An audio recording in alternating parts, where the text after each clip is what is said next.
तर आपली ही जर्नी असणार आहे नेक्स्ट लेवल असणार आहे। मलाच माहिती नाही मी कितीला पोहोचणार आहे काय अँड ऑल। आपल्या ऑलमोस्ट 40 तासाच्या जर्नी नंतर फायनली मी आरुषाला पोहोचलोय आणि काय माहिती आता माझा राईट अँकल पायाचा दुखतोय। नमस्कार मित्रांनो, कसे आहात सगळे? पुन्हा एकदा स्वागत आहे आपल्या चॅनल मध्ये। टायटल बघून तुम्हाला कळलं असेल ही नेक्स्ट लेवल जर्नी असणार आहे खूप मोठी आणि आपल्या सोबत आहे आपला शेवटचा दिवस। आपली ही जर्नी असणार आहे नेक्स्ट लेवल असणार आहे। मलाच माहिती नाही मी कितीला पोहोचणार आहे काय अँड ऑल। आता आपण चाललो इथून बुजुम्रा मधून डायरेक्ट बस आहेत आरुषाला आपल्याला जायचंय। बट आपल्याला एक मोठा टास्क आहे की आपल्याला 3च्या आधी बॉर्डरला पोहोचायचं, कारण की आपल्याला बुरुंडीने 3 दिवसाचा ट्रान्झिट व्हिसा दिलाय। 3च्या आधी नाही पोहोचलो तर काय होणार मला माहिती नाहीये, पण ठीक आहे जे पण आहे। तर मित्रांनो आता फायनली जायचा टाइम आलाय मला आणि टाइम आहे। पण आपला भाऊ ऑगस्ट मध्ये मुंबईला येणार आहे, तर आपण मुंबईमध्ये लवकरच भेटू। आणि भाई आपल्यासाठी एवढी मदत केली तुम्हाला काय बोलू। सकाळी मी त्याला जाम त्रास दिलाय, आय नो। इथे 5 वाजता आम्ही उठून वगैरे आलोय, बट फायनली बस भेटली आहे। बट आता ही आपल्याला बॉर्डरपर्यंत नेल, मग तिथून आपल्याला दुसरी बस आहे किगोमावरून। ती जर्नी तुम्हाला पुढे कळेलच। बट आता मित्राला आपण बाय बोलूया आणि थँक्यू व्हेरी मच भावा, जे पण केलंयस ते खूपच नेक्स्ट लेवल केलंय। आणि त्याने आपल्याला बस बुकिंग पासून सर्व, माझ्याकडे आता पैसे पण नव्हते त्याने पे केलेत। आपलं एक असं रिलेशन आहे की भाई म्हणजे जाऊ दे, मी बोलू नाही शकत असं काय, बट मी त्याला मुंबईमध्ये जाऊन सगळं करणार आहे, कारण की आपल्याला तंजानियाला जाऊन आधी पोचायचं कसं तरी। पण थँक्यू बाबा, परत एकदा बोलतो थँक्यू बोलून तेवढं कमीच आहे। तुमच्यासारखे असे जर लोक असतील तर ट्रॅव्हलिंगमध्ये ट्रॅव्हल करायला काय वाटत नाही, ॲक्च्युअलमध्ये बोलतोय। आणि भेटू आपण लवकरच। आणि थँक्यू। त्याला 7 वाजता जायचं ऑफिसला, तरी आपल्यासाठी 6:30 पर्यंत थांबला आणि मला जास्त त्याला लेट पण नाही करायचंय। आपण जय हिंद जय महाराष्ट्र। ब्लॉग तर तुम्ही एन्जॉय केलेच असतील आपले बुरुंडीचे, आपल्या सोबत एवढं फिरलो आपण। मला बाय करायला आवडत नाही, पण ठीक आहे काय नाही, एक जर्नीचा पार्टच असतो। भेटू आता लवकरच पुढे। चला आपण जर्नी एन्जॉय करू, मी बाय बाय वगैरे बोलून घेतो। चला बाय।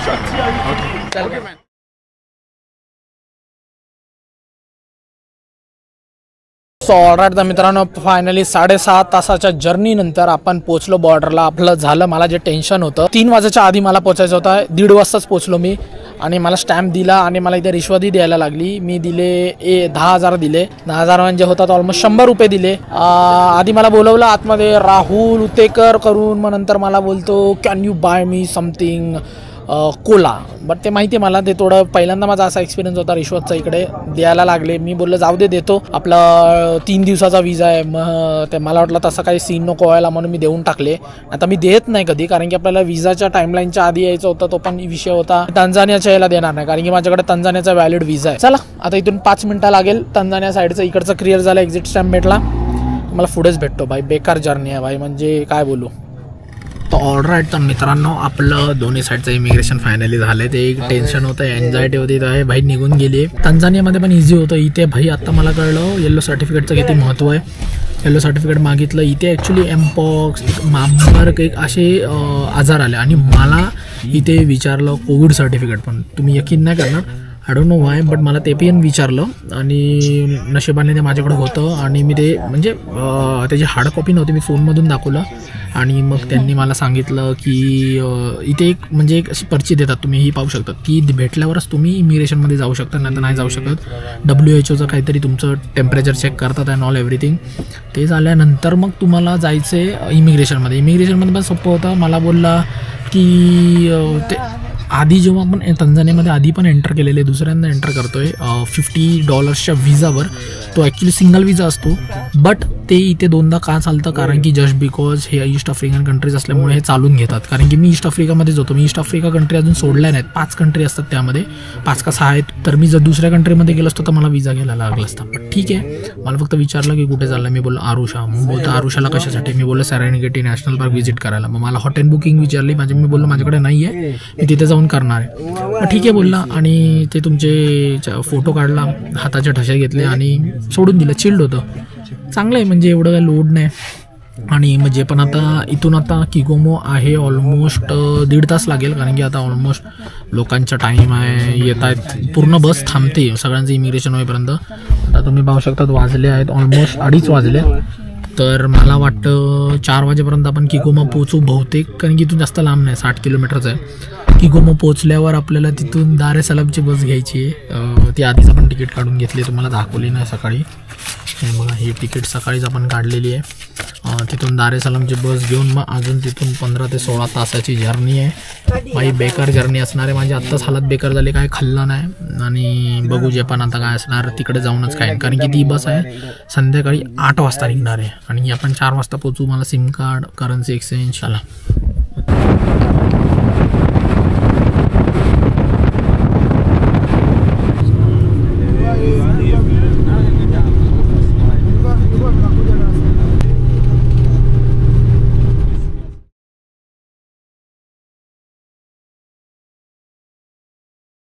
ऑलराईट मित्रांनो, माझी हालत बघून तुम्हाला कळत असेल की काय भाई आपलं चाललंय. माझ्या आयवॉचची बॅटरी वगैरे सगळे संपले. आता वाजले आहेत सकाळचे 8:30 वाजले. म्हणजे ऑलमोस्ट मी 1 दिवस झालाय ट्रॅव्हल करतोय. मी निघालोय बुजुम्रामधून, बुरुंडीवरून. आणि काय झालंय तुम्हाला मी एक सीन सांगतो भाई. जेव्हा मी बुजुम्रामधून तिकीट बुक केली त्या माणसाने आम्हाला गंडवलं. त्याने आम्हाला बोललं की ही बस जाणार आरुशाला, बट ही बस जात नाही आरुशाला, ही चालली आहे दार ए सलामला. तंजानियातली सगळ्यात मोठी सिटी आहे, बट कॅपिटल नाही. But capital of Tanzania is Dodoma आणि आपल्याला जायचं आरुशाला. तर आम्ही आता काय करणार आहे की ह्याला मी बोललोय, हा मला डोडोमाला सोडणार. तिकडून मी काय करणार, मी आरुशाची बस पकडणार. मी हे घाई काय करतोय तुम्हाला माहितीये, कारण की मला केनियाला लवकर पोहोचायचंय. कारण की मी केनियाला 2च दिवस स्टे केलेला. आपली सफारी आहे, ती सफारी असल्यामुळे मला लवकर जायला लागतंय. प्लॅनच्या हिशोबाने सगळं बरोबर चाललेलं, बट या माणसाने आपल्याला गंडवल्यामुळे फार डोक्याचं हे झालंय. ठीक आहे यार, आता आपण काय करू शकतो. हे ट्रॅव्हलिंगचा पार्ट आहे, शिकायला भेटलं. मला 26 तास झाले मी ट्रॅव्हल करतोय. मी परवा 4:30 वाजता उठलोय. बुजुम्रामधून 6 वाजता बस पकडली, तिकडून ट्रॅव्हल करतोय. बाई फाटली आहे. मी काही खाल्लं पण नाही, इथे खाण्यासारखं पण नाही. समोसे आहेत फक्त, ते पण चिकन आहेत, बीफ आहे आणि मटनचे आहेत. इच्छाच नाही यार खायची. म्हणजे जे पण आहे आता मी तुम्हाला सांगतो पुढे जाऊनच कसं काय अपडेट अँड ऑल. तर ऑलराईट तर मित्रांनो, आता तिथून मी आलोय डोडोमाच्या बस स्टँडवर आणि आपण फायनली तिकीट घेतली आरुशासाठी. आणि आता इथून आरुशा आहे 6.5 तास, म्हणजे 7 पकडून चला. आफ्रिका इथे लिहिलं 9:15ला सुटेल बस, बट आता 9:30 झाले. तुम्हाला मित्रांनो सांगतो, जर तुम्ही आफ्रिकामध्ये येत आहेत तर तुम्ही, म्हणजे मी एक सांगतोय, म्हणजे जो येणार असेल तर तुम्ही टायमावरचा भरोसा ठेवू नका. आणि इकडे लोक तुम्हाला गंडवायला खूप बसले, बट तुमचं जर काम चांगलं असेल, तुम्ही जर चांगले कर्म केले असतील तर तुम्हाला चांगले लोकही भेटतात. कारण की आता कसं आहे, मी इथून दार ए सलाम आहे परत 7-8 तास. मी दार ए सलामला जाणार, मग तिथून मी मोंबासाला जाणार, मग मोंबासावरून नेरोबीला येणार. डबल खर्च करण्यापेक्षा मी बोललो आता मला 30,000 शिलिंग्सला ही तिकीट पडली. इथून आता आपल्याला आरुशाला नेल 4-5 वाजेपर्यंत पोचवेल. त्यांनी 4चा टायमिंग दिला आहे. मी 6 पकडूनच चालतं, बट ठीक आहे ना. ॲटलीस्ट आरुशाला मी थांबेल. आणि आरुशावरून नैरोबी हा आहे फक्त आणि फक्त 260 किलोमीटर. तर त्याचं आपल्याला जास्त हेक्टिक नाही. मग म्हणजे कसं आहे, आरुशामध्ये मी 2 दिवस थांबू तरी शकतो तंजानियामध्ये. तर दार ए सलामला जावा उलटा खर्च होण्यापेक्षा. त्यामुळे मी हे प्लॅन निवडला. इथून माझी जी बस होती दार ए सलामवरनं मग आरुशा 600 किलोमीटर, मग आरुशावरनं नैरोबी घुसा, मग परत दार ए सलामवरनं मोंबासा 350 किलोमीटर, मग मोंबासावरनं नैरोबी ऑलमोस्ट 500-600 किलोमीटर. मग डबल होणार, खर्च पण वाढणार. त्यापेक्षा इट्स बेटर की असं गेलेलं परवडेल. कारण की यार आफ्रिकामध्ये तुम्ही, म्हणजे मला तर ऑलमोस्ट हा माझा कितवा दिवस असेल, हा माझा 16वा दिवस आहे. पण प्लॅनिंग पाहिजे. तुम्ही लॉंग ट्रिपला असतात तर प्लॅनिंग असतं, आणि माझी प्लॅनिंगही होती, बट त्या माणसाने पूर्ण प्लॅनिंगची वाट लावली. दार ए सलामची तिकीट दिली, त्यामुळे हे थोडे पैसे आता ठीक आहे यार, आता आपण काही करू शकतो यामध्ये, चालतं. आता आपण थोडे असे एक्सपिरियन्स पण घेतले पाहिजेत. ऑब्व्हियसली तुमची जर्नी आहे ती पूर्णच एकदम बाप नसणार. काय ना काहीतरी कॉन्सिक्वेन्सेस तुम्हाला फेस करायला लागतात. पकडून चला मुंबई टू मला ऑलमोस्ट कोल्हापूर गाठायचं आहे. चला काय नाही, एक्सपिरियन्स आहे bye. Life travel is all about experience. आता पाय पण दुखायला लागला माझा, काय बोलू. ऑलराईट तर मित्रांनो, आता बसमध्ये आलो आहे आणि बसलो आहे बसमध्ये. आता वाजले आहे 10:15 आणि सुटायला पाहिजे होती 9:15ला, म्हणजे 1 तास लेट. आणि ही बस थोडी चांगली आहे मागच्या बसपेक्षा बाई. आणि इथे तुम्हाला सांगतो, इथे असे ACचे वेंट्स असतात, तुम्ही पाहू शकता. AC बस तुम्हाला बाहेरून वाटेल, बट AC बस नसते. हे असा सीन आहे बाई इथे. आणि आता चला, आता इथून आहे आपली 6 तासाची ऑलमोस्ट जर्नी. बोलले आहे 4-5 वाजता पोचू. 4-5 म्हणजे तुम्हाला कळेलच किती वाजता आपण पोचणार, पण ठीक आहे, काय वांधा नाही भाई. मस्त आराम करणार आहे. मी हॉस्टेल वगैरे बुक केलं आहे. या टायमाला मी होस्टकडे वगैरे थांबणार नाही, कारण की मला भाई बोलतात ना, खूप दिवसापासून लोकांकडे राहत आलो आहे, बट आज मी विचार केला बाई प्रॉपर आपण हॉस्टेलमध्ये राहू. आणि चला, जो पण आता अपडेट असेल मी तुम्हाला पुढे देतो. आणि येस, आता ही अशी बस आहे, तुम्ही पाहू शकता. आपण असं बसलो आहे, हे बघा. आणि हे ACचे इव्हेंट्स तुम्ही पाहत आहेत, हे फक्त शोबाजीसाठी आहे, काय हवा येत नाही ACची.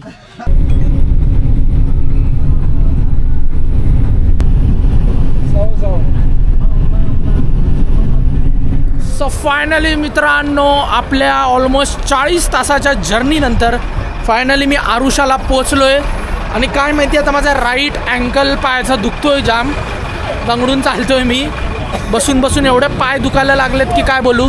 तर इथून माझं हॉस्टेल जे आहे फक्त आणि फक्त 800 मीटरवरच आहे. मी माझ्या ह्याच्यामध्ये पाहिलं, जास्त लांब नाही. तेच व्लॉग एंड करेन. आय होप तुम्हाला हा व्लॉग सो ऑलराईट. तर मित्रांनो मी हॉस्टेलवर आलो. मी बोललो तुम्हाला हॉस्टेल पण दाखवतो. ॲक्च्युली बाहेर खूप आवाज होता आणि मला फोकस म्हणजे करायला जमत नव्हतं. तर मी बोललो हॉस्टेल दाखवतो. आणि मित्रांनो हॉस्टेल नेक्स्ट लेवल आहे.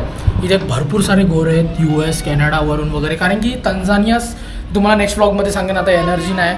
असे रूम्स आहेत बट माझी सिंगलवाली आहे. ही मस्त अशी रूम आहे बघा ना, एकदम 10 बाय 10ची आहे. मला असं खूप आवडतं. इथे मस्त आपलं डेस्क, इथे चार्जिंगचं पण सोय आहे.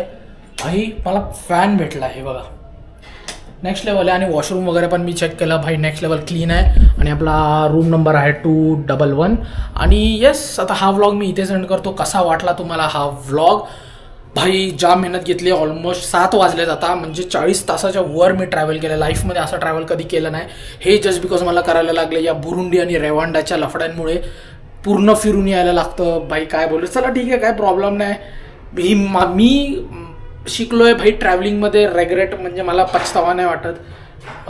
मी बोलतात ना की मला असं काय हे नाही वाटत. मी माझी जर्नी एक्सपिरियन्स केली, मला मजा आली, मला असं काय वाटलं नाही. बट ठीक आहे, काय नाही. मी तुम्हाला आय होप बघा, हे अशी आपली रूम ही मला पडली आहे $6. ठीक आहे. मी आता 1 दिवसासाठी बुक केली. But I think me extend करेन 2 दिवसासाठी. आणि मी आंघोळ करणार आहे, वॉशरूम करणार आहे. भाई 40 तास पहिल्यांदा. चला झोपण आता आहे. भेटूया पुढच्या व्लॉगमध्ये. तोपर्यंत bye bye, take care, peace, see you in my next video. Bye. सगळा हिसाब किताब मी तुम्हाला सांगणार आहे. बघा इथे बघा असं चिकन हे करतायत तुम्ही पाहू शकतात. आणि मित्रांनो आता आपण आलो इकडच्या डीमार्टमध्ये. आणि इकडे भाई